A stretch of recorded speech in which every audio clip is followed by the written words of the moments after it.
Hello everyone, আমি Ishita and welcome back to my another new blog. আজকের ভিডিওর main topic বন্ধু। বন্ধু শব্দটা যতটা ছোট, এর মহত্ব ঠিক ততটাই বড়। পৃথিবীতে বোধহয় এই একটি সম্পর্কই বয়স, সমাজ, জাতি, ধর্ম, বর্ণ কোনো বাধাই মানে না। সমস্ত কিছুর ঊর্ধ্বে গিয়ে বন্ধুত্ব গড়ে ওঠে। তবে মাঝে মধ্যেই বন্ধুত্বে আমরা একটি শব্দ ব্যবহার করে থাকি, পুরনো বন্ধু। আচ্ছা, ভেবে বলুন তো, বন্ধু কি কখনো পুরনো হয়? আমার মতে সময়ের সাথে সাথে বন্ধুত্বের বয়স বাড়ে। সম্পর্কের সমীকরণে কখনো কিঞ্চিত, আবার কখনো বা বৃহৎ পরিবর্তন আসে ঠিকই, কিন্তু তাই বলে সেটাকে পুরনো বলে দাবি করা যায় কি? আমার তো মনে হয় যত দিন যায় এই বন্ধুত্ব আরো বেশি নবীন হয়ে ওঠে, যৌবন লাভ করে। আমরা সাধারণত তাদেরকেই পুরনো বন্ধু বলে দাবি করি যারা ছোটবেলা থেকেই রয়েছে আমাদের সাথে। সেটা হতে পারে পাড়ার বন্ধু অথবা স্কুল ফ্রেন্ড। আমাদের ছোট থেকে ধীরে ধীরে বড় হয়ে ওঠার এই সফরে নিত্য সঙ্গী ছিল যারা।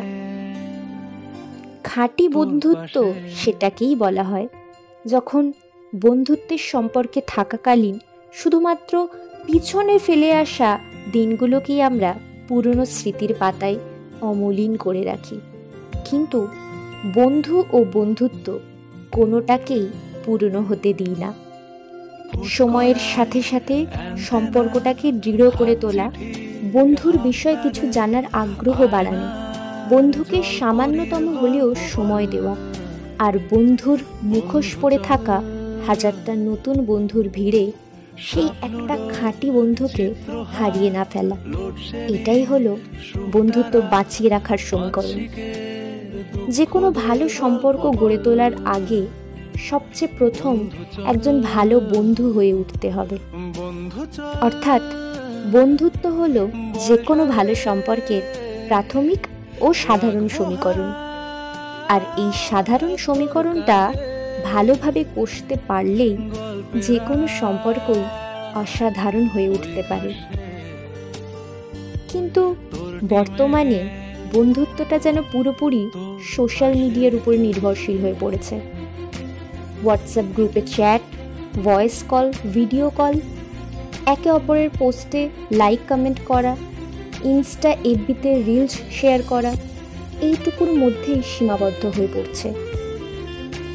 তাই আমরা কয়েকজন স্কুল ফ্রেন্ড মিলে ঠিক করে ফেললাম একদিন বিকেলে আমরা সবাই মিট করব। সেই অনুযায়ী প্ল্যান করা হলো। এক রবিবারের বিকেলে বেরিয়ে পড়লাম সবাই মিলে। গেছিলাম বাড়ির কাছেই ফলতা নদীর ধারে।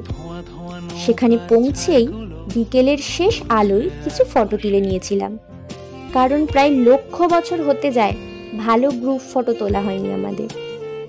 তারপর নদীর ধারে হালকা ভেজা ঘাসে বসে গল্পের আসর জমালাম। এই আসরে আমরা একে অপরের আনন্দ দুঃখ একটু একটু করে ভাগ করে নিলাম। জমে থাকা অনেক গল্পই হলো। সন্ধে হওয়ার সাথে সাথে বাড়ির পথে রওনা দিলাম আমরা। ফেরার পথে আমরা ক্যাফেতে গেছিলাম। হাতে সময় কম ছিল, কারণ বাড়ি ফেরার তাড়া ছিল, তাই ঝটপট কোল্ড কফি অর্ডার করে দিলাম। আমাদের মধ্যে বর্তমানে কেউ কেউ চাকরিতে, আবার কেউ উচ্চশিক্ষা নিয়ে ব্যস্ত। এই ব্যস্ততার মধ্যেও একটা দিনের বিকেল থেকে সন্ধে পর্যন্ত সময়টুকু আমরা একে অপরের সাথে ভাগ করে নিলাম। সময়ের সাথে সাথে বন্ধুত্বের বয়স বাড়ুক, কিন্তু বন্ধু যেন পুরনো না হয়, চিরকাল নতুন হয়ে থেকে যাক।